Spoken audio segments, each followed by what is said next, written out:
Well, Josh, the Dolphins rolled into this one with a rookie quarterback making his first NFL start, a seventh round rookie quarterback, may I remind you. And somehow the offense was not the problem in this game. What happened after halftime, man, it tells you everything you need to know about where this team really is. Spoiler alert, it ain't good.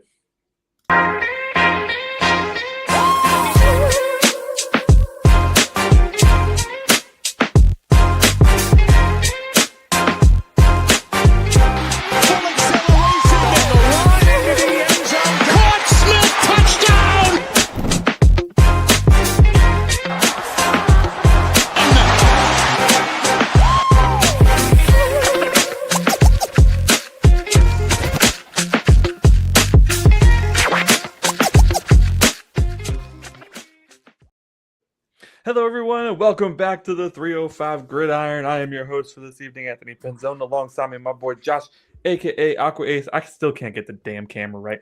We're here to talk about the Dolphins getting shellacked by the Cincinnati Bengals on Sunday. Thank God they moved this at a prime time because that would have been embarrassing. Man, I know that we both predicted the Dolphins to lose, and I know we both predicted the Dolphins to lose by a lot. But I was still shocked that it happened. Yeah, this was tough, man. Going into halftime, I was like, oh, okay. Yeah. Okay, we just got to come out of halftime. We got to beat the trend because what's the trend with the Dolphins? We can't adjust at halftime, and we were like historically bad in the third quarter. But hey, everything's looking like we're holding on. Maybe we're getting the ball back. Maybe we can make a play. But nope. Definitely no. This one felt like we were losing control a little sooner. Oh, yeah. Right. Going into halftime. Yeah. Because we were down by 10, I think, at the half. Nope. And 3. I swear it was 10. Whatever it was. Hold on, let me look. I remember messaging you guys and saying, like, hey, this just feels all too familiar to me.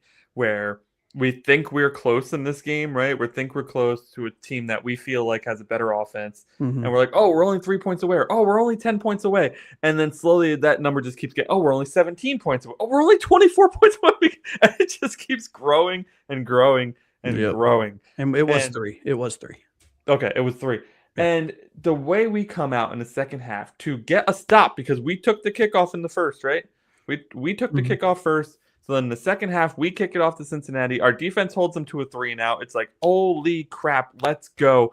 And then the whole damn thing just so here's what happens in the third quarter. We get the ball first.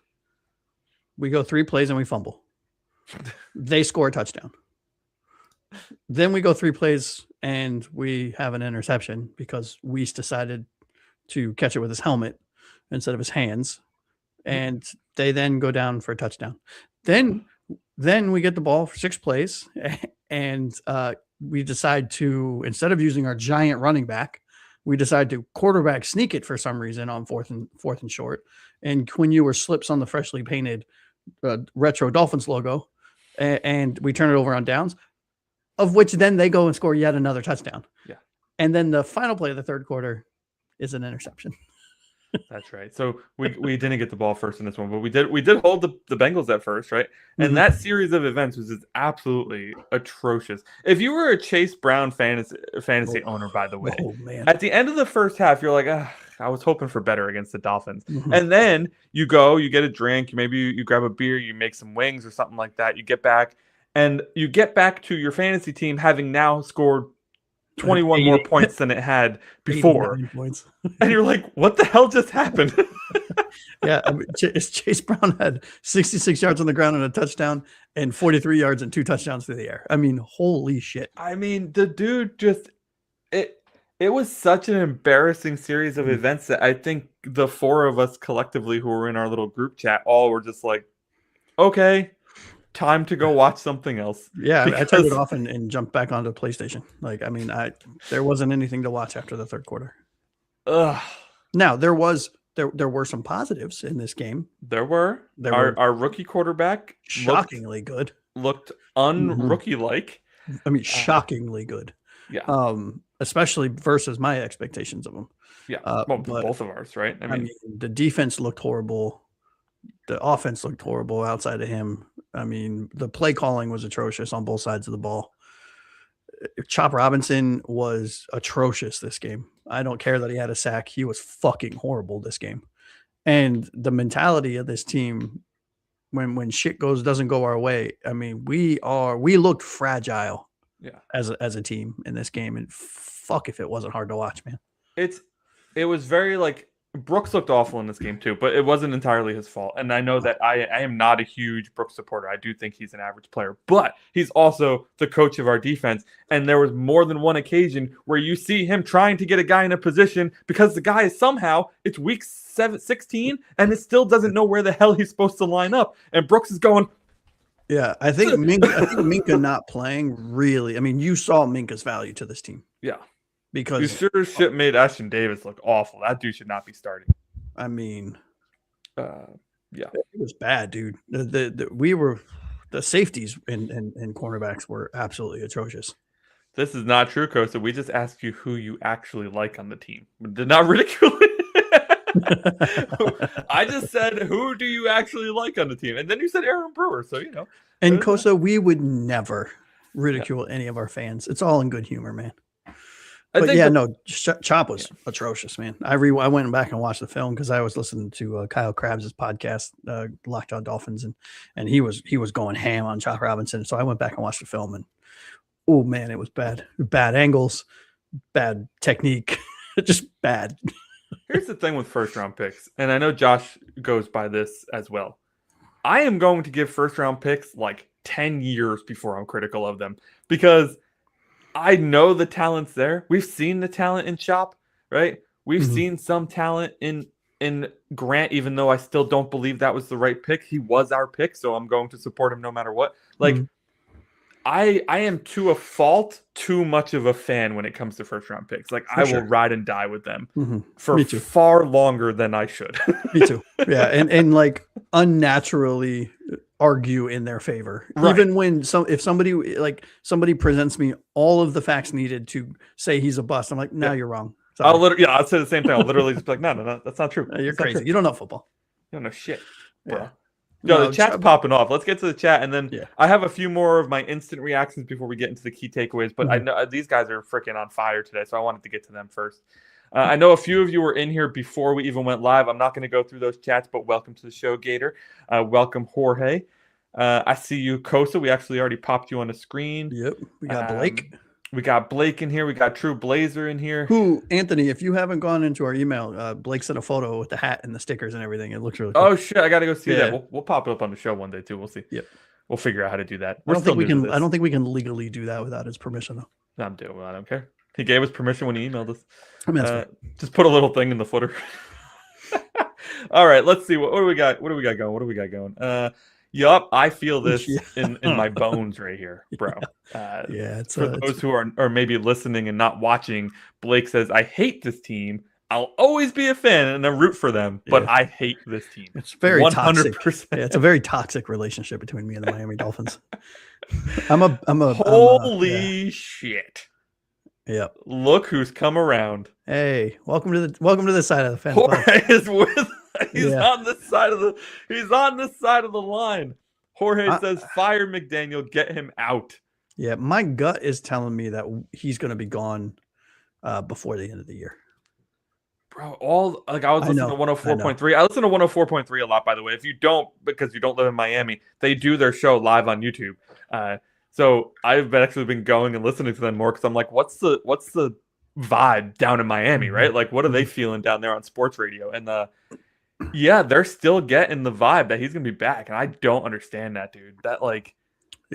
I mean, I can see the argument on that side of the fence. That's not the side of the fence that I'm on, because I don't want half measures this offseason. I don't want partial teardowns or partial builds. We need to gut the house. We need to rip it down to the studs. I know I'm being very repetitive with that phrase, and we need to rebuild this from the GM down. Yeah. If the GM comes in, let's say Alec Hallaby, who's my favorite person for the job, the assistant GM for the Eagles, for those of you that aren't familiar. And he decides, if the GM that we hire decides that Mike McDaniel is the coach he wants in, not because of Ross and not because of this. I don't want, if it comes out that he is fine, I'll give him another chance. But I'm so fucking tired of this dude. I don't understand it at all. I don't understand that side of the coin. Mm-hmm. I really don't. I don't know what you've seen from this guy over 4 years. If you're Ross or whoever, if you're a fan who still supports McDaniel, whoever you are, I don't understand what you've seen from this coach, from this team, from the play calling, from any of it that makes you want more of it. No. Why would you want people more? Are hanging on way too hard to the 2023. And I was one of them up until recently. I was like, well, but in 2023, our team looked great, but that was. And if you go back and look at 2023, objectively, the team fell apart at the end of the season. Yeah, and a lot of people that I talk to that are on that side of the fence where it's, we want to give him another chance. We want to keep him. Especially a guy you and I know closely. It was, he didn't buy the groceries. So Chris Greer gave him shit groceries. So how can you expect him? See, I don't believe that. I don't believe that either. That is not how I live. Like, I believe in full accountability. Like you shit the bed. Sorry, dude. If I did what he did at my job, I would be fired on the spot. Nobody forced him to come in and say, I want Tua. Yeah. That may have been asked what his thoughts of Tua were during the interview process, but I don't believe there was anybody saying like, oh, you have to come in and praise Tua and stick by Tua no matter what. And you have to be in full support of giving him this huge contract. By the way, this guy has never found gotten any adequate play out of his backup quarterback. And then these guys go on. Jacoby Brissett playing pretty well in Arizona, right? Tyler Huntley playing pretty well in Baltimore, right? Like, and no, they're not starters still, but they're playing way better in those other locations than they ever did here under McDaniel. And it's like, what is happening right now? That's because they have coaches that can coach to the talent on their team as opposed to making their team play to their scheme. And that is something you and I have been preaching for the last almost 3 years now about McDaniel's stubbornness with this scheme. Yeah. He's like, no. You're going to play this. And it's like, well, but if your quarterback doesn't have those skill sets, if he's not fast at reading and accurate in the short and intermediate passing, he's not going to run your scheme. Change your fucking scheme to your quarterbacks. You know what I mean? I finally heard a talking head say exactly what I've been thinking this entire time. Gerald McCoy, who the old Buccaneers defensive tackle, who was an absolute beast, is now an analyst on NFL Network. He does the Game Day morning show for NFL Network. And he said, I wouldn't want to play for this guy. This guy doesn't have any accountability. Listen to the way he talks during his interviews. He can't even answer a question straight. Why would I want to play for this guy? And I have been thinking that and saying that and just nobody else agrees. So at a certain point when nobody else agrees with you, just kind of the broader audience, nobody else has really agreed with that take. So then eventually you just kind of come off of it or stop preaching it.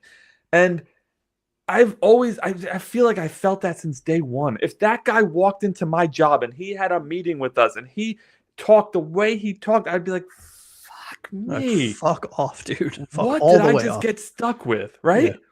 Yeah. What did I just get stuck with?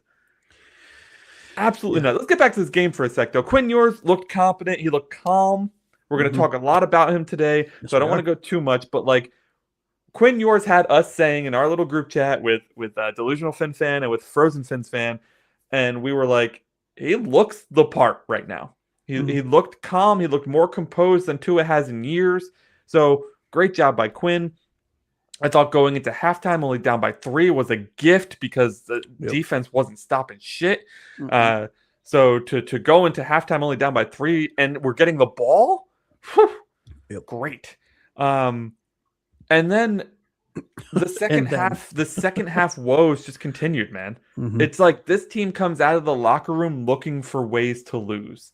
And I don't agree that there's ever a team that is tanking on purpose, but this team sure as shit looks like they come out of the locker room sometimes like they're trying to tank on purpose. But it's not that. They're just bad. They're not coached well because it's not like it's every now and then or even it's just at the end of the season. We ranked bottom 3rd, probably bottom 3 or 4 team in the NFL in third quarter scoring. We have a negative 86 point differential in the third quarter alone, meaning we've scored negative 86 points in comparison to the teams that we play. It's insane. We made this Bengals defense, which we talked about in the preview show, is the worst defense across the league in multiple categories, by the way. Mm-hmm. We made them look like the most competent version of themselves that they have been all season. Well, and I will say this: there's asterisks on that. We beat ourselves in a lot of ways here. I mean, it's poor coaching. We brought Theo Weiss Jr. up, who I was a fan of in the offseason, who was an undrafted rookie free agent. That made no sense to me, by the way. Well, it did, but at least it did once the announcer said what they're hearing is they brought him up because he played scout team with Ewers. I get that, and but they he's had not talented enough to be up there. and they had like some kind of connection between the two of them that, but going back to like training camp and in practices, and they were connecting on deep balls all the time. Yeah. The problem is practice is one thing. Right. Here's my thing with that. That's more bad coaching, right? Well, that's my point. Right? Because that's my point. Theo Weiss Jr., at this point in his career, maybe someday he'll grow. He had no separation. He had no hands. One of those interceptions was fully on him. Hit the ball, hit him right in his chest. And he looked slow compared to starting NFL players. He is slow. He ran a 4.65 40. So at the combine. So who cares if him and Quinn were together in the scout team? That's on you for not, if you knew you were going to switch to Quinn, not getting Quinn more used to playing with these other guys. It was just, that was such a dumb move, in my opinion. He played way too much, too. Stealing targets from guys who, I mean, Cedric Wilson deserves more targets, because Cedric Wilson actually knows how to play the position. He actually knows how to get separation. He knows how to find the hole in the zone. That block that Cedric Wilson did on that that was beautiful, man. There's just so much crap in this shitstorm. Waller disappeared. Good point, Gator. I mean, I was so pumped for Quinn in the first half. And then let's roll into the takeaways after we look at a few more, because we're going to talk about Quinn. I was about to message you. Absolutely awful at making adjustments. Chop does get pushed around too easy sometimes, man. But he is a speed rusher. Yeah, but go watch the film in this game specifically, because Joe Burrow is a right-handed quarterback, which means he escapes to the left.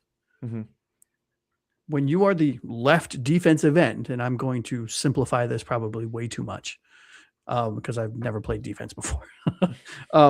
When you are the left defense, when you are rushing on the escape side, on the quarterback's escape path, Chop goes on the outside shoulder and over rushes to try to come from behind, which allows Burrow an escape path.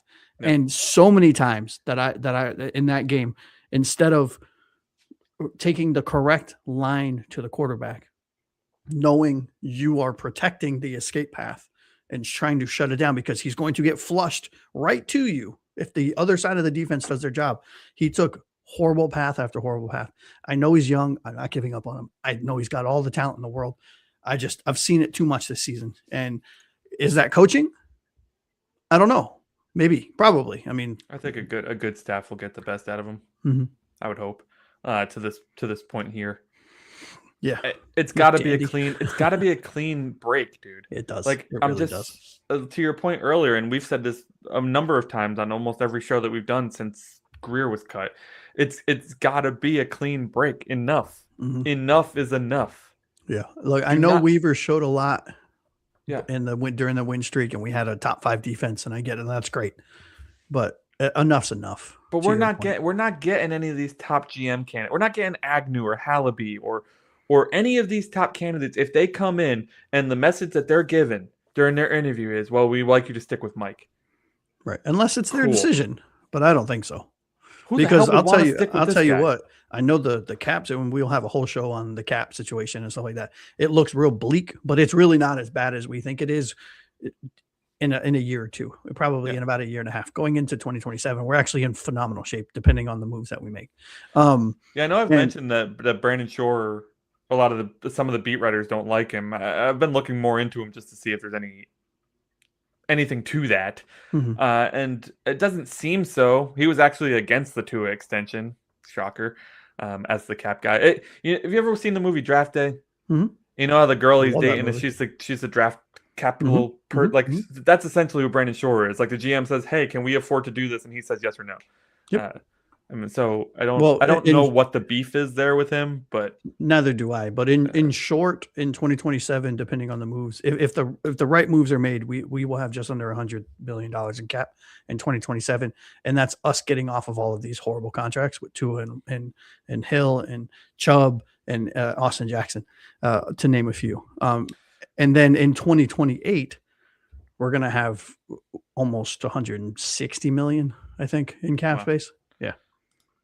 Yeah. So from a GM standpoint, the point that I was trying to make there, from a GM standpoint, we are an attractive franchise because we have a ton of draft capital and we are coming into a shitload of money to rebuild this roster. But to your point, no top end GM is going to say, if you are forcing me to keep McDaniel, if I want McDaniel, I'll keep him. Right. But if you're going to force McDaniel on me, fuck off. I'm out.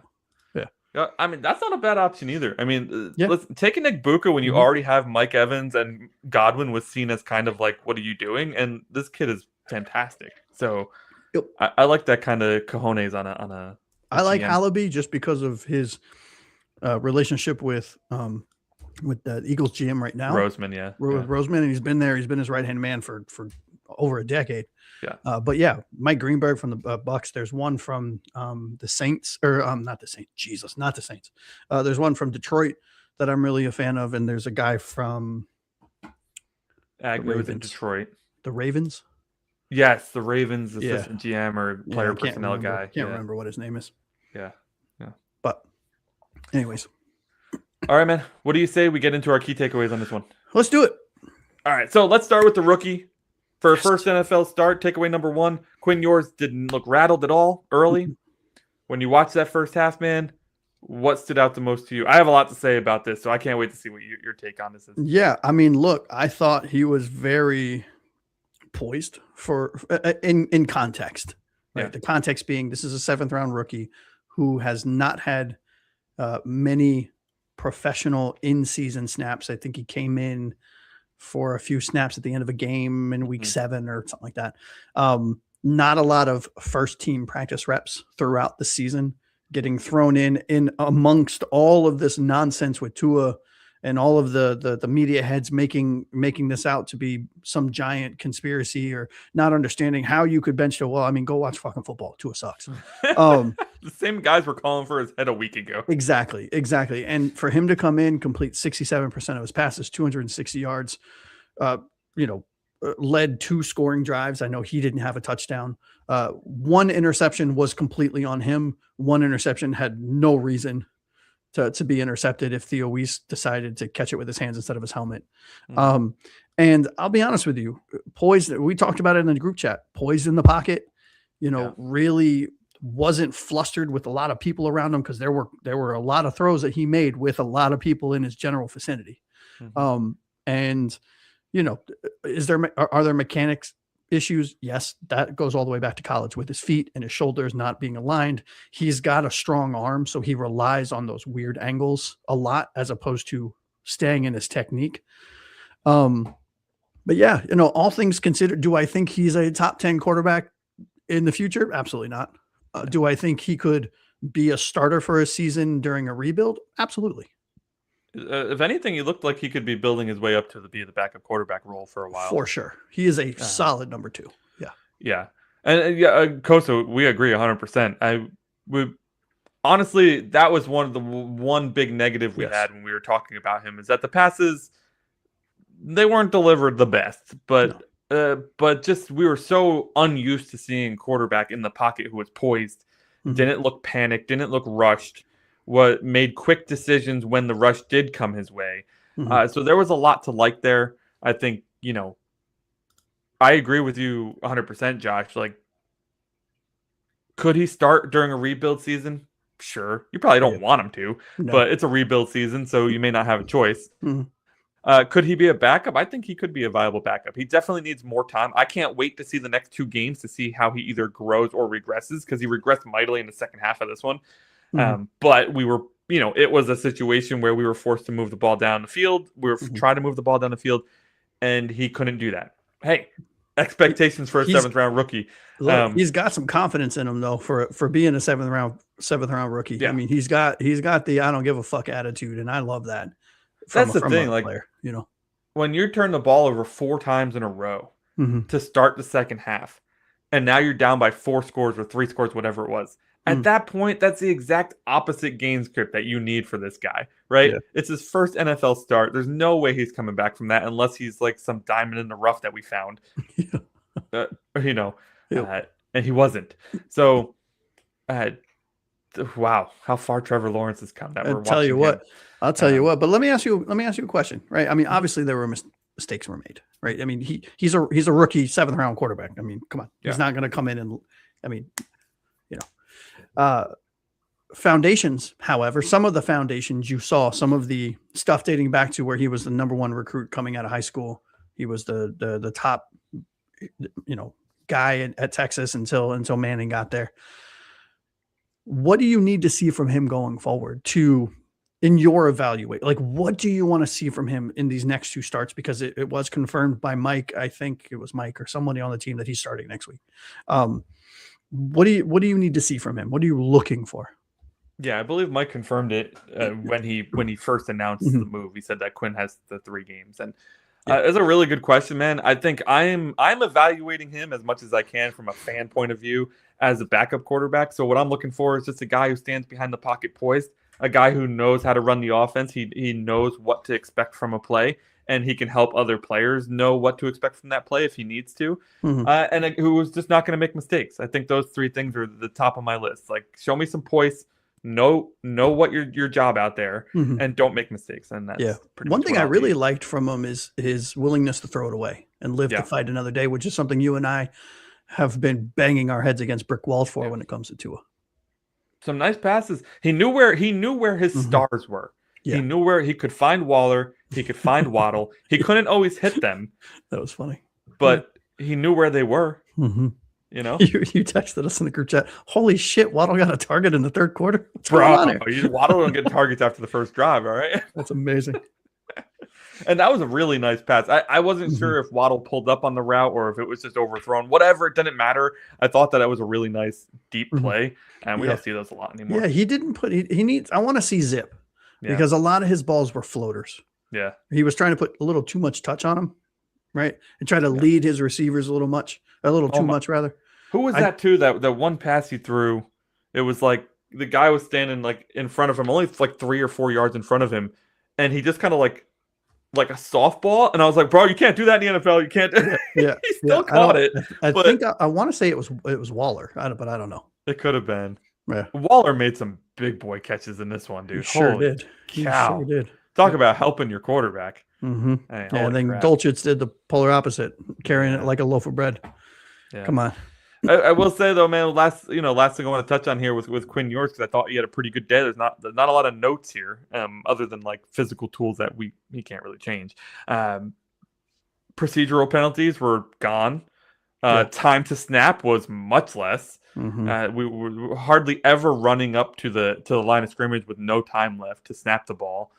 And both interceptions, to your point here that you wrote it in the show notes, they came at a time where Miami was forced to press because the defense just gave up 4 touchdowns in a row.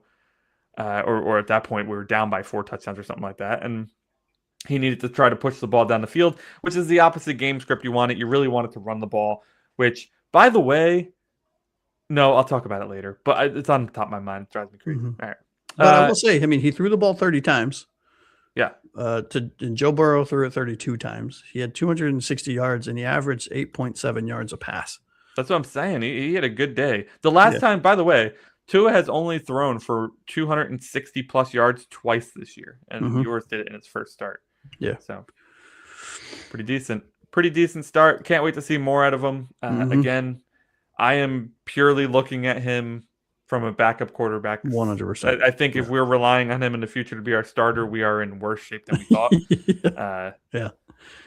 Crazy. I mean, unless he blossoms into something that we just don't foresee right now, but I just don't see how that happens. Right. Welcome in, Abel. Outscored what? 13-114 in the 3rd quarter. Yeah, it's not great. No, we have a negative. What is it? 86 point differential in the 3rd quarter. Not great. Frozen's going to try out for quarterback next offseason. It can't be much worse than it is now, bud. We got you, dude. You got that Alaskan ruggedness. You might be good. You can definitely play in the cold, that's for sure. He'll be out there in a cut off sleeve Yeah. when it's -10. He's like, what? You guys are cold? That's funny. That's really funny. Let's move into takeaway number 2, my friend. The defense completely lost the plot after halftime, especially in Abel. Thank you for the transition here. The third quarter. Yep. So this is where the game got completely flipped upside down. It was a 3-point game before the third quarter, and then we completely lost it. The defense had absolutely no answer. So even though the offense was putting them in a bad position, they weren't helping themselves by making a stop of any kind. So from your perspective, how the hell did that happen? Poor coaching, shitty players, unfortunate injuries to players that were supposed to be on the field, keeping everyone aligned, aka Minkah Fitzpatrick. No, all joking aside, this was just piss poor across the board, right? We came out flat, and after halftime, Bengals scored on 4 straight drives. We allowed 35 unanswered points. We preceded each one of those scoring drives with a turnover of some sort. I mean, we talked about it earlier. It was a. Can you run through it again? Because this will be cut up in a segment, and I'd love to have. Absolutely. So have that in here. So coming out, we received the ball after halftime. We went 3 plays and we fumbled it. It was Greg Dulcich carrying it like a loaf of bread. Bam, fumble. Hey-o. Yep. They proceed to go 6 plays and a touchdown. So I'm like, all right, we're down 10. Okay, we got this. We get the ball back, and then we go 3 plays, and Theo Weiss decides to catch it with his face mask instead of his hands. It pops straight up into their hands. They get an interception, of which ideal. 2 plays later, because they're in our territory, 2 plays later, they score another touchdown. Then we get the ball back, and we're on, I don't know, the 48, on their 48, going forward on 4th and short.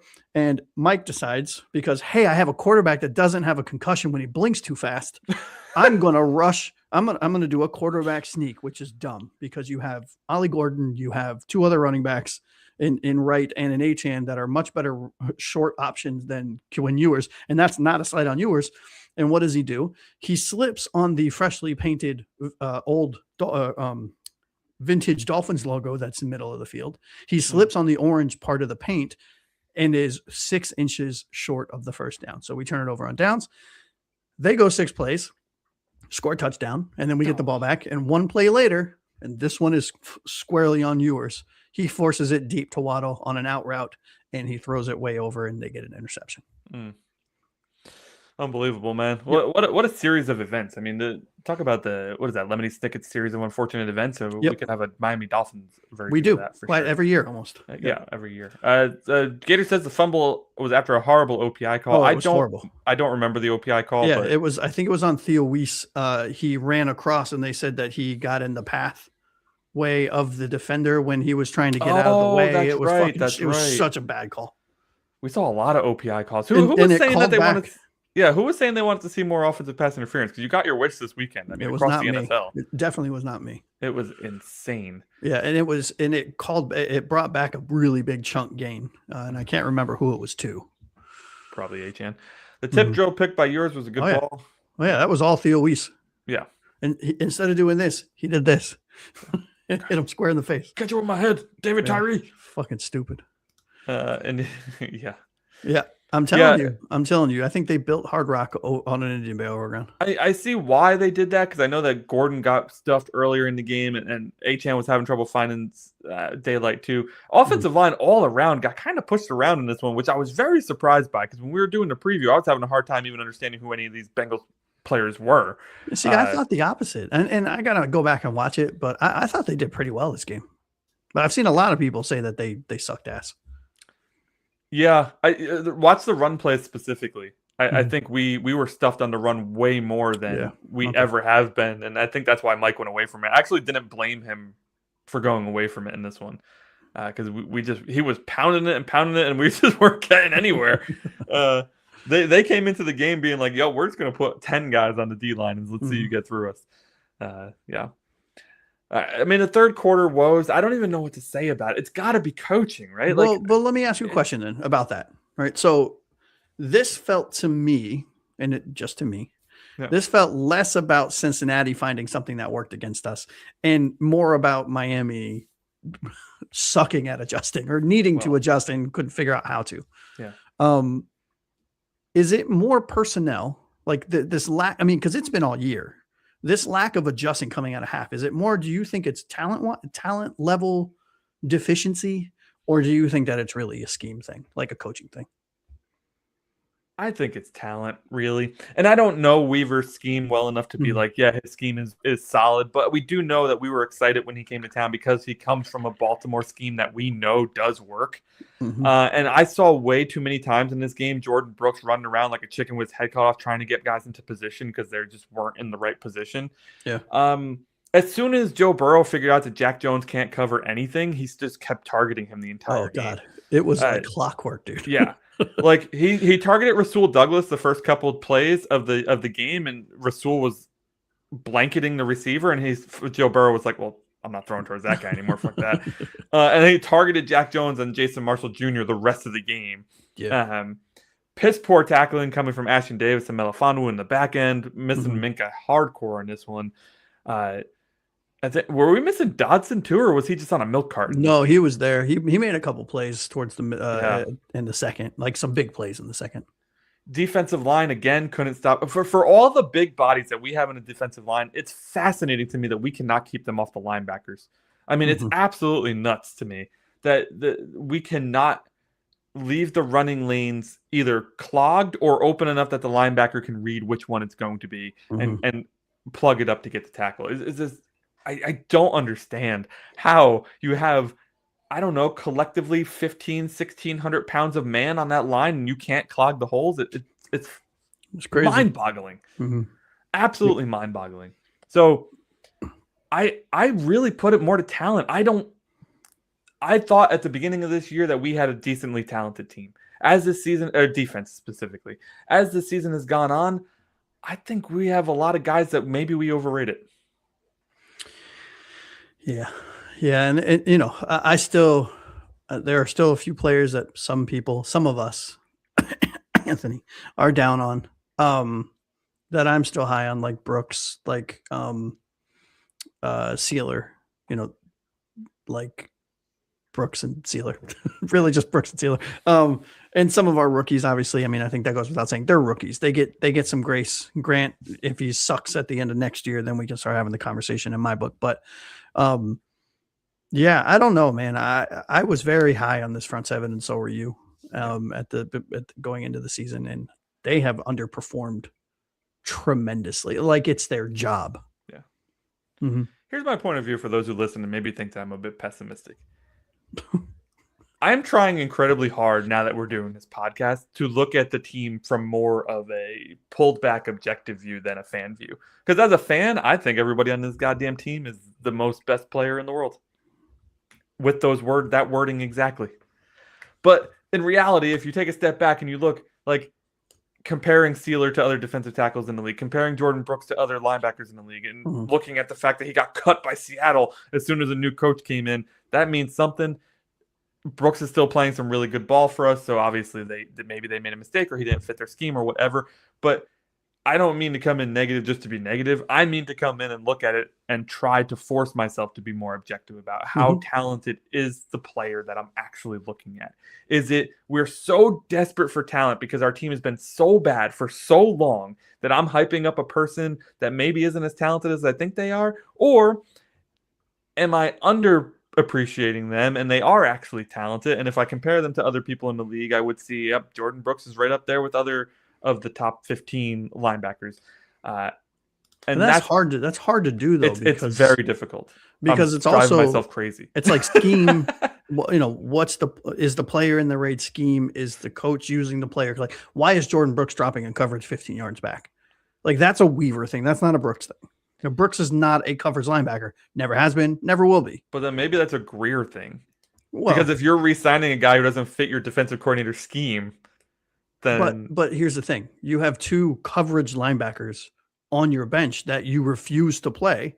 Yeah. And you're having your middle linebacker who's 700 pounds dropping coverage. Like, what are you doing? Like, that's not I don't blame Brooks at all. No, but let's be honest. I mean, those are guys that were cut from Tampa and Kansas City who both kind of know what they're doing from a personnel standpoint. So are they as good as we think they are, right? Well, but again, why were they cut? Was it because it was they changed the scheme? Was it a new defensive coordinator, or were they just bad? You know what I mean? Or did they need cap? Were they cut for cap reasons? There's so many reasons for players to get cut, and that's what I was alluding to. It's so hard to determine when you look at things like that because you don't know. I don't remember this. I do, and it was. I don't think they were jawing at each other. I think Brooks was frustrated because there were lapses in coverages from the younger guys, and he was pointing at Jason Marshall. At least that's what the announcer said, because Jason Marshall whiffed on one of their touchdowns. I'm here with Gator. I'm surprised it hasn't happened more often. It's been an extremely frustrating season. I'm shocked. Hey, Daryl Brown, welcome to the show, buddy. Every player on this team is one of the players of all time. You're right. You're right. You're right. That's my normal perspective that I'm trying to get away from, for sure. Abel says the defense gave up. The season is over, and our offense is out here losing fumbles, throwing interceptions. What else is there to play for? I mean, you're right. They play for money at this point, same as pride, you and I when we go to work. Pride, ego. It's not Coach McDaniel like Mr. Magoo with those glasses on the sidelines. Those glasses are fucking horrible. Yeah, awful. Sherman from Peabody gets a vote from Gator here. By the way, we haven't mentioned that. I feel like it's a good time to mention that now. We have been officially eliminated from playoff contention. Oh, yeah, very much so. I think we may have mentioned that last week, actually, or at the reaction show. So, yeah, we sit at 6-9. We are currently sitting, I believe, Josh and I were looking, it's either 10th or 11th pick in the draft right now. Highest we can get is the 7th pick, and that's if New Orleans and Cincinnati and Washington keep winning. But so we're playing. We're watching the draft board at this point. Yeah.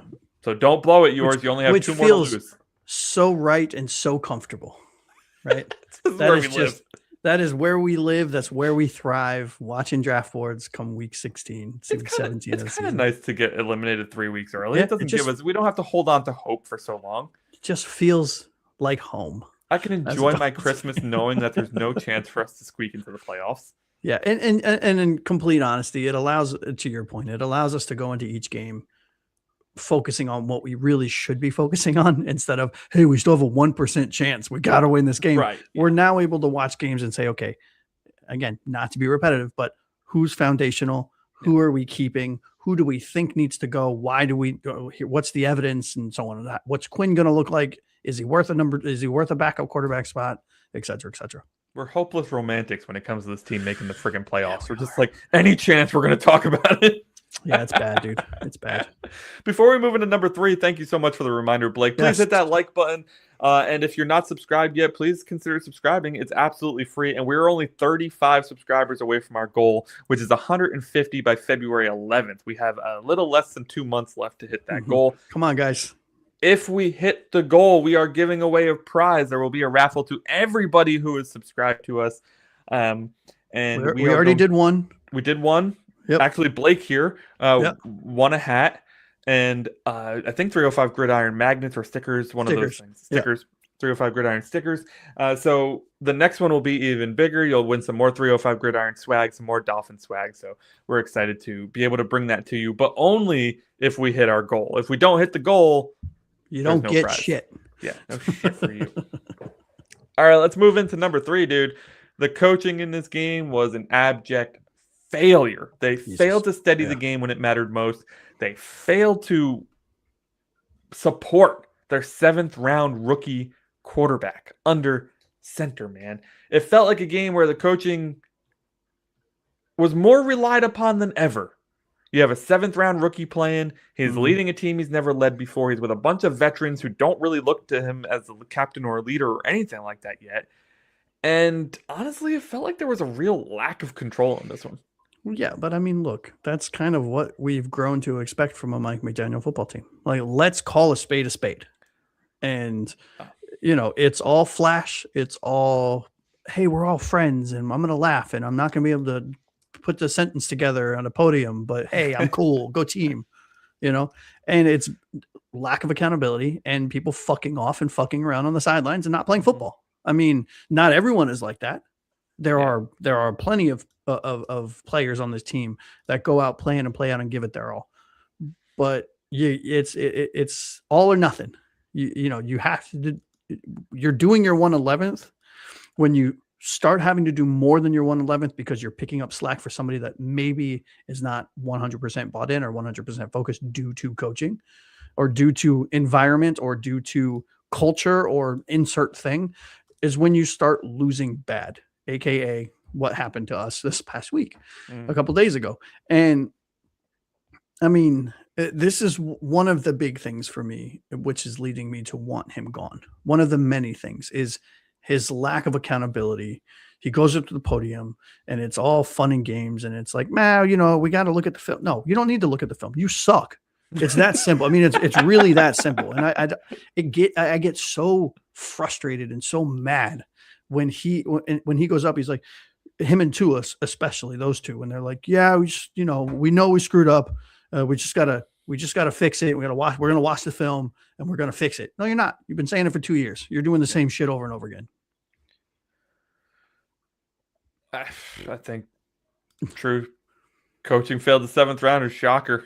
Yep. I mean, yeah, we don't have the staff to support a 7th round rookie quarterback. We barely have the staff to support a 1st round quarterback. If you want to call him that. And the scary part is that 7th round quarterback looked much better at playing his position than you did coaching it. Yeah. You know. Yeah, this is a good point here. And I don't follow college, so I don't know how many colleges run a pro style offense at this point, but I think too much college has made its way to the NFL. Oh yeah, for sure. Yeah. And you're starting to see it go back. And actually the announcers in our game, or what, maybe it wasn't our game, maybe it was Red Zone, whatever. The announcers actually talked about how a lot more teams are running 6 offensive linemen pound the rock style football. It was a Sunday night game actually. Yeah. Because the Ravens are also running 6 offensive linemen. So again, we're looking at our coach who comes up with concepts that other people replicate. Yeah. But other people are able to do it so much better. Well, and other coaching staffs stick to it. Yeah. When you hit adversity, they don't crumble. And that is what one of the things, especially in this game, that I saw over and over and over again was when something doesn't go your way, how are you going to react? Very similarly to what they said when we were kids. When you get knocked down, you got to stand back up. Yeah. We didn't stand back up. We just stayed on the ground. Yeah. You know, and McDaniel was like, okay, well, that didn't work one time. Yeah. Achane got, stuffed at the line. So we're just going to throw it 30 times with the 7th round rookie quarterback, which again, Quinn Ewers is not the problem here, but our 7th round rookie quarterback in his first NFL start should not be throwing the ball 30 times. I'm sorry. Yeah. That should not be a reality. Coach, I don't follow what a lot of other Dolphins fans are saying, but I know the few I've seen have been wanting both of them gone. I mean, it's a package deal. It's kind of like a put them both in the same bin and put them on the side of the road sort of thing. Yep. Yeah, I think Tua was very much a problem. And so is Mike. And the whole team needs, to Josh's point, needs to be gutted because there's not much here to salvage. We've been dealing with these same players now, some of them beyond the Mike McDaniel era, and we haven't won jack shit with them. So at some point, you got to be like, maybe this unit isn't as talented as we think we are, and we need to make a shift. No, but in that vein, let me ask you a question. So big picture, right? Let's big picture this, right? Let's step away from the Bengals shit show. We have 2 games left in the season. I mean, what do you want to see from the Dolphins? Like from a next step to get something out of this team, whether it's evaluating a couple players or like, what do you need to see or what do you want to see from this team? Well, I mean, if we're going to keep McDaniel, I want to see some growth, like some actual legitimate growth. And I know Kurt Warner is a huge fan of McDaniel. So it's at this point, I don't even know if it's objective anymore. He's just stubbornly sticking to it. Like he talks about it all the time. The offense is incredibly difficult. And he was worried about this game for Quinn because obviously it's a really hard offense. It's a 7th round rookie coming and all this other stuff. I just want to see a guy who can learn how to simplify things, right? Like learn to adapt to your players. Don't ever expect everybody to adapt to you. And I think that's what the best coaches do. Andy Reid's been around for 100 years for that reason. Mike Tomlin has 19 straight winning seasons. That's insane. 19. That's insane, man. The Steelers have 22 if you include Cowher's last 3 years and then Tomlin's 19 years. The Steelers have 22 seasons in a row. Yeah.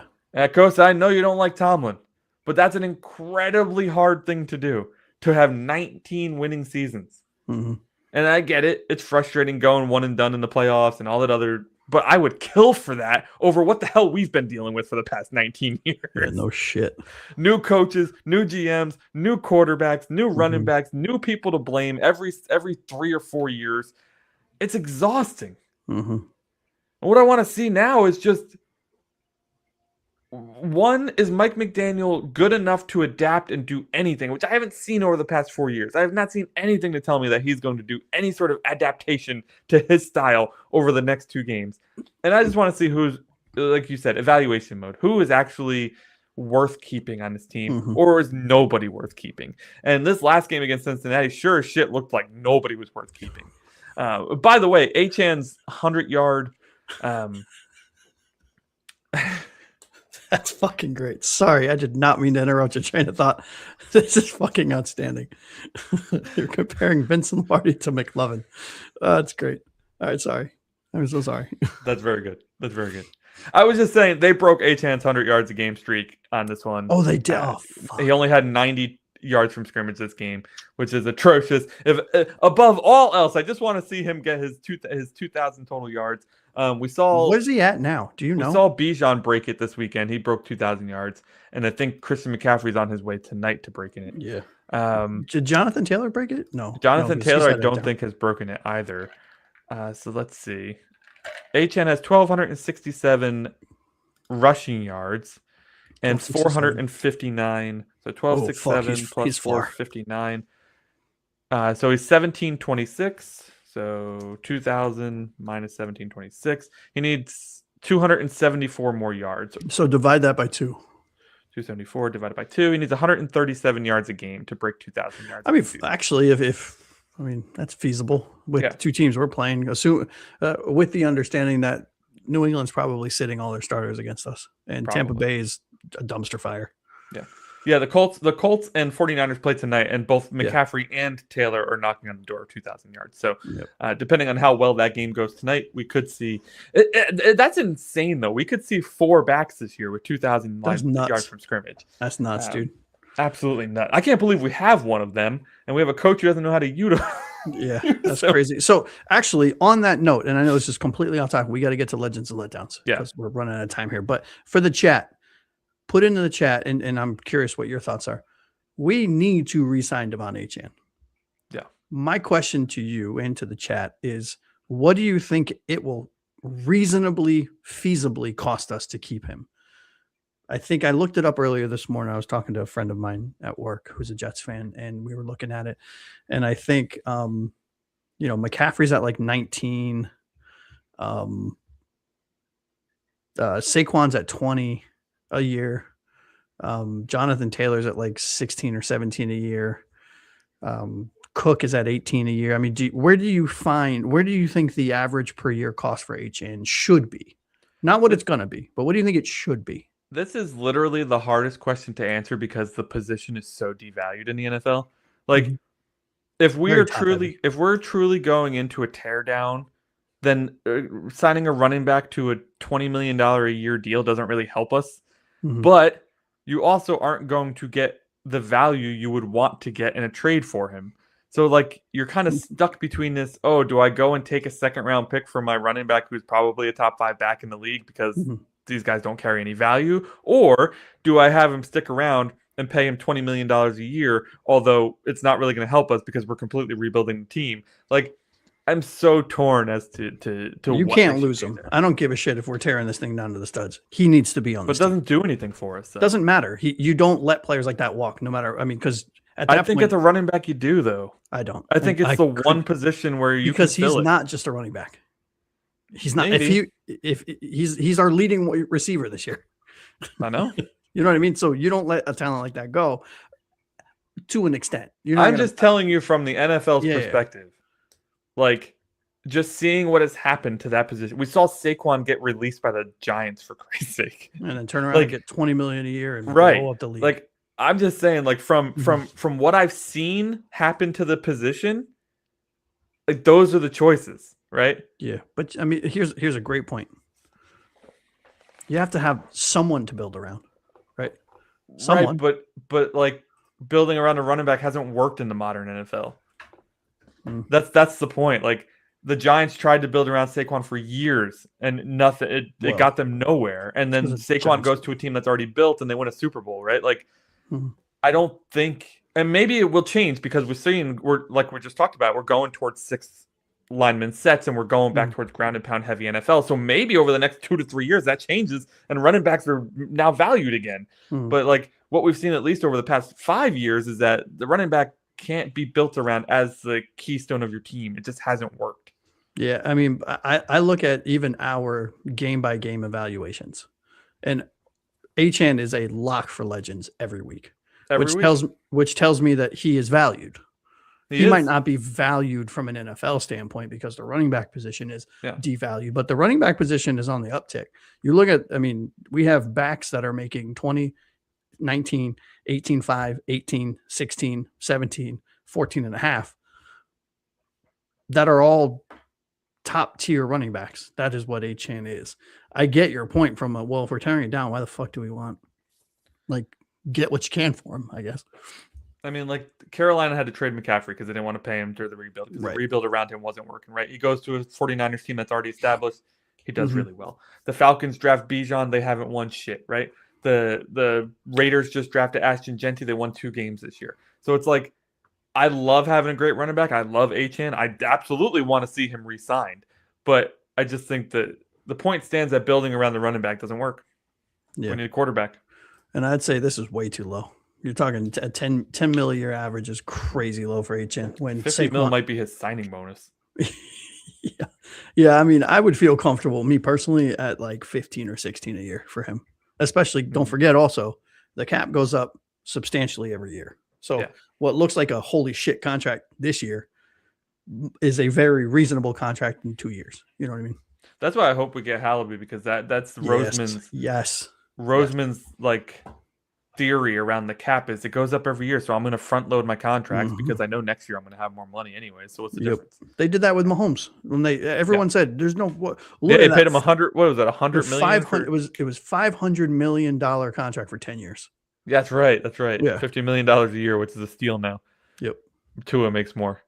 That's fucking criminal. All right, let's take a look at the chat before we get into legends and letdowns. Accountability, responsibility, leadership, lack of the team from top to bottom. 100% Jorge. It amazes me now that Dolphins, after watching yours, start now to see the dysfunction of the franchise. I don't agree that everybody was saying it was all Tua's fault, but maybe. I don't know what you're watching. It wasn't us. I mean, a lot of it was Tua. I will say that, but yeah, it's not just Tua. Blake, you need a lot of points, but Jesus, that's a dude. lot of points. Well, unless it's custom scoring, right? But, like our league, yeah, that's true. Completely absurd and biased. I don't even know what this is towards, Coach, so let us know what we were biased towards. 15 to 20 mil is a going rate for top tier running back, so Achane should get. Yeah, I agree. Yeah. It's probably in that ballpark. Yeah, I think probably closer to the 15 more so than the 20, but yeah, Abel, good point, man. Good point. Jorge says 22 million a year. Whew. Yeah, I mean, look, that's rich for me. I mean, look, it's not my money. Well, yeah, true. I think you got to go, like, if you give him, I think if you gave him top 5 money and it was just 5th, like the 5th on the chart, I think he'd be happy with that. Yeah. We'll see. 4 years, 57.5. Vegas O-line sucks. I mean, that's a pot calling the kettle black. Got to get him now for the mark. Yeah, that's a good point. We were just talking about it, and then I went away from it, and now you guys brought me back. Okay. Okay. I love it, dude. I love it. All right, what do you say we get into legends and letdowns and wrap this bad boy up? All right, man. So each week we highlight 3 players each. Well, 2 to 3 players each. This week it's only 2 because it was hard to pinpoint just people. Whole unit sucked. So we're going to have 2 people who are legendary performances. They were the reason we had any success in this game, and then 2 people each that were the reason we got absolutely. Put it in your chat, please, guys. Stomped. Let us know. Yeah, put it in the chat. Let us know who are your legends, who are your letdowns. We're starting with Josh, so over to you. Number 1, I took an easy route because I really thought the 7th round quarterback looked like he belonged in the NFL. I think Quinn Ewers did everything you could expect and then some from a 7th round rookie quarterback starting his first NFL game with very limited first team reps going, throughout the season. 20 of 30, 260 yards, 8.7 yards per average, which is big for me. I know he has 2 interceptions and no touchdowns. So one of those interceptions was clearly on him. The second interception was not on him. And the coaching was fucking atrocious. So I thought he did everything he could. I will be very curious to see what happens now that there's film on him. How do defensive coordinators, where are his weaknesses that defensive coordinators are going to exploit? Because he was very poised for a 7th round rookie quarterback. He did not get flustered, something we have not seen all year, because as soon as somebody comes in the I can't talk tonight. The visual vicinity of Tua, he panicked. He his head went down and he was jumping all around, and he would fall backwards and do a backflip and get a concussion. Quinn stood there, and that was one of the big things I wanted to see. How was he going to react when there were people around him? And I thought he did really well. I actually went with a trifecta here for my first one. I went with Achan, Brewer, and Cedric Wilson for that 48-yard run in the first quarter. That was very truly a team effort. Achan for breaking the initial tackle attempt on the outside, and then Ced Wilson and Aaron Brewer for getting downfield to block the last 2 guys standing. Absolutely incredible play. It was the majority of Achan's yards for the night. I bet he didn't know that was going to happen. It was just incredible all around. I really appreciated the announcers showing it off too, because I think Aaron Brewer gets a lot of slack, and he's been phenomenal, pretty incredible part of our run game this year. And then Ced Wilson is a guy that I have been pretty aggressive towards saying, why are we starting this guy when we have these young guys we get to see for? I often forget that the game is not for a wide receiver, is not just catching passes. There's other things they need to do too. And Cedric Wilson did an absolutely bang up job. It's easy to see just from that one play why he's getting more playing time out there. So I mean, look, if Achan is 1A to resign this offseason, Brewer is 1B. Yeah. Right. I mean, Brewer is fucking incredible at the center position. It certainly would be a good piece to help build around. I think that whole left side of the line, we can redo the right side, but center, left guard, left tackle, let's start there. Who was your second one? Shocking. I cannot believe I actually typed this first and last name on my legends, and you'll know, you'll understand why I'm saying Jake Bailey. Jake Bailey, our Pro Bowl punter, who I have forever been down on until if I have flip-flopped on Brooks this year, you have flip-flopped on Bailey. Yes, I very much have. Yeah, I mean, look, he had 4 punts. He averaged 50.3 yards per punt. He had 2 punts land inside the 20, and his longest punt was 62 yards. That is perfect. That is exactly what you want. He consistently kicked us out of poor field position because of poor play, poor whatever the case is, but really flipped the field quite a lot of times for us. Now, did we do anything with it? No, but that's not on him. No, but I would be interested to see how many really long drives they had, because the 4 drives they had to start the third quarter were all short drives. Yep, it's because of turnover. But they scored 45 points. So they have plenty of opportunities. I'm going to go with Darren Waller here. I thought, him and Quinn, he really helped out his rookie quarterback quite a bit with some amazing catches. I think Costa calls him the juggernaut, and he looked like a juggernaut in this game. Yep. Absolutely incredible. I don't know what his final stat line was, because truthfully, the final stat lines in this game weren't that impressive. Let's see. He had 5 targets, 3 receptions, 40 yards, averaging 13.3. 3 for 40 and no touchdown isn't gonna make or break your fantasy week, but from a football perspective, he had a fantastic week. All 3 of those catches were massive. Yeah, every single one of them. Big day for him. All right, let's see what other legends we got in here. Offensive line is the legend for Jorge. Okay. Didn't allow a sack all game. That's a pretty good one there. Let's see. Sealer. Legend is Sealer, Zach Sealer for Kosa. That's a good one. I guess a quasi Rasul Douglas call out, right? Yeah, Rasul Douglas played really well. So much so that Burrow stopped targeting him. Yep. Abel says that he thinks Burrow should make the Pro Bowl. I'm going to say that's your legend, Abel. So there you go. And he says, we got another one for Waller. Big Waller times 2. There we go. You guys are lockstep on both of those. Yeah, we know who the letdown is. We'll talk more about that in just a sec, I think. So Kick it off. Actually, it's All perfect right, so transition. my number one letdown is Mike McDaniel. No surprise here.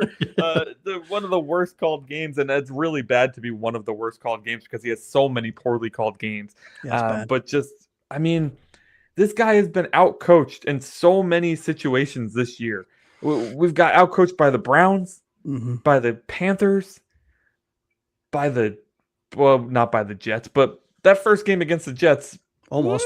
I think that first game against the Jets was coached really well, and this team just sucks. The second game, not so much. We blew him out of the water in the second game. But yeah, McDaniels is a problem. I can't believe that they're still. I'm hoping it's all a smokescreen. This talk that he's going to be back, or that's whatever this is, or it's just being proper to give the GM there. He could be back because the GM might decide to keep him. Just rip the damn Band-Aid off already. Yeah, it's time. He's had enough time. And we kind of know what he is and what he isn't. My first letdown is none other than Theo Weiss Jr. I know that's probably very harsh for a practice squad wide receiver getting called up for his first NFL game, right? However, you're a wide receiver. You've been a wide receiver your whole life. How do you not catch the ball with your hands and you decide, I'm going to let it hit my face?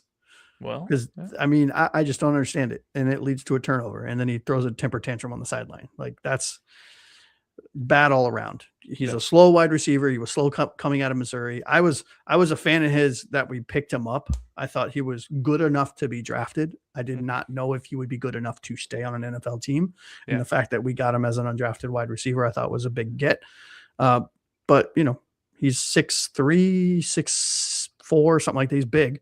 But he's slow as shit. And why are you having him run the routes that you had? I mean, again, this goes back to coaching. So I wonder if we'll see him at all again the rest of this season, because we saw Taj came in his first game, made a mistake. We haven't seen him since. Yeah. So Theo comes in, makes a mistake. Will we see him again? Well, we have nothing to lose. So hopefully they'll trot both of them out. Yeah, hopefully. Cap, what's up, bud? Hey, welcome back, dude. Holy shit. It's been a while. Stranger danger. What's up, Cap? Hot second. Who's your number two? My number two is Jack Jones. Burrow went away from targeting Rasul Douglas and went towards targeting Jack Jones, and it worked out swimmingly for him. Jack was consistently had his back to the quarterback, not looking for the ball, getting just bad holding calls. Bad. I don't even actually know if he had any penalties called on him, but just watching him play is consistently looking like he's a step behind, trying to grab for dear life. It was absolutely. It felt like somebody needed to throw this guy a freaking raft out in the ocean because he was just sinking so fast. That touchdown that he gave up to T. Higgins, where T. Higgins just kind of shoved him out of the way and he went flying. My God. Yeah. It was so embarrassing. Dude, Jack has been what everybody said he was. He is a very hit or miss player. He's hot and cold. And this one, he just was just cold. Yeah. He's the Jameis Winston of the cornerback room. Yeah. 30 touchdowns, 30 interceptions. Yeah. Really bad one today. My number two is Greg Dulcich. I've been a very big advocate of his. I still am. I don't think one game defines you as a player. Yeah. In a lot of cases. Greg, I still want back on the team. I still think he's a very good 3-down kind of tight end for us. Me too. Just had a bad game, right? Yep. And we believe in accountability. So you're on the shit list, buddy. You should be on the shit list. I can't believe you fumbled that ball. Piece of crap. That being said, I love you. I hope you're back next year. Welcome to Dolphins fans. Piece of shit. I love you. I'm just kidding. They're NFL players. They're used to it by now. All right, let's take a look at the other letdowns here in the chat. The defense is a letdown. Yeah, I can't believe we actually didn't mention that. Oh, I mean, Jack Jones. Yeah. He speaks for the defense. He speaks for the defense. The letdown for Kosa Jones again was Jack Jones. Yep. Bad day for Jones. And also, I think McDandy would fall on the list. I can't tell if Kosa loves or hates McDaniel. And it's really hard. Let down is Mike. Times however many numbers that is. We're not going to do math on stream. Abel, stop trying to trick us into doing math on stream. No. Gosh. This is hilarious. The way Mike has been coaching, maybe our running back should hit the showers at halftime. Yeah, I mean, might as well. Him and Jalen Waddle. Or them and Jalen Waddle, rather. We don't need Waddle. We don't need the running backs in the second half. We will be fine. We're going to quarterback sneak it on 4th and short, because what could go wrong? We're going to give up 36 points no matter what we do, so don't even worry about it. I've never seen a head coach overthink things as much as Mike. I mean, it's insane. It's crazy. It's criminal. Anyways, I don't want to get back into it. It's insane. All right. thank you all so much for joining us tonight. It's been another tough loss here. We got blown out by the Steelers on Monday night. Then we get blown out by the Bengals. Now we have to face the Tampa Bay Bucks, who are looking to find some recovery time. And then we face the Patriots, who may or may not be benching their starters. More than likely are, but listen, is anybody confident even facing their backups at this point? Because I'm not. No, I'm not either. Oh, man. But thank you all so much for joining us again tonight. We really appreciate having you here. By the way, don't forget, we are aiming for 150 subscribers by February 11th. If we hit that goal, we will have a giveaway. We'll get some 305 Gridiron swag. You'll get some Miami Dolphins swag. I think Kosa mentioned that if he wins, he wants some food from Abel or something like that. So whoever that was, we'll write it down. We'll try to hook you all up and get some food delivered to you. Yeah. But that'll do it for tonight. By the way, our scheduling this week will, of course, be different. Today is Monday, December 22nd. For those of you who don't live under a rock, that means Christmas is just a couple days away. And Wednesday night is Christmas Eve, and most of us probably have plans Christmas Eve. So we will not be recording on Wednesday night. I don't actually know what our schedule is yet. We haven't worked that out yet. We will let you know when we do. It'll likely be recorded, though, so this will be our last live stream before Christmas. So very Merry Christmas to all of you. Yes, very much so. Happy Hanukkah to those who are celebrating. Yep. Happy holidays in general for whatever holiday you celebrate. We will see you before the new year, so we won't say Happy New Year just yet, but we hope you get some time to spend with your family, with your friends, with whatever makes you happy in life. If it's being at home playing WoW for 24 hours a day, then go do it. Yes, and I actually have a D&D session on the 28th. I'm very excited. Exactly. Have yourself a freaking blast. All right, that'll do it for the 305 Gridiron tonight, boys. Let's hope that we can somehow pick up a win against the Buccaneers, but I'm not very confident. So Josh... The Buccaneers, I don't mean to interrupt you really quick. The Buccaneers versus Dolphins is like two Florida Titanics going right at each other. So it's going to be interesting for sure. Interesting is not the word I would use. Nobody's going to watch this game. We're going to be the only two because we have to watch it. Yes. Yeah. All right. Again, I will start saying goodbye to you all you married people in the chat. I love you all so much. Aqua claims to be a chef. That's right. He wants it from you.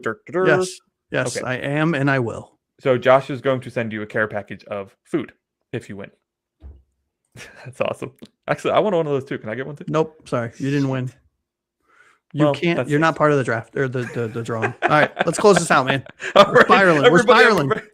Have a very great holiday. We've got the giggles already because we're off work. We're ready to go. We're ready to meet up with family, have some great food, have some great fun, and we hope you all do the same. So until next time, have a fantastic evening, and we'll see you in the preview of the Tampa Bay Buccaneers. Fins up, everybody.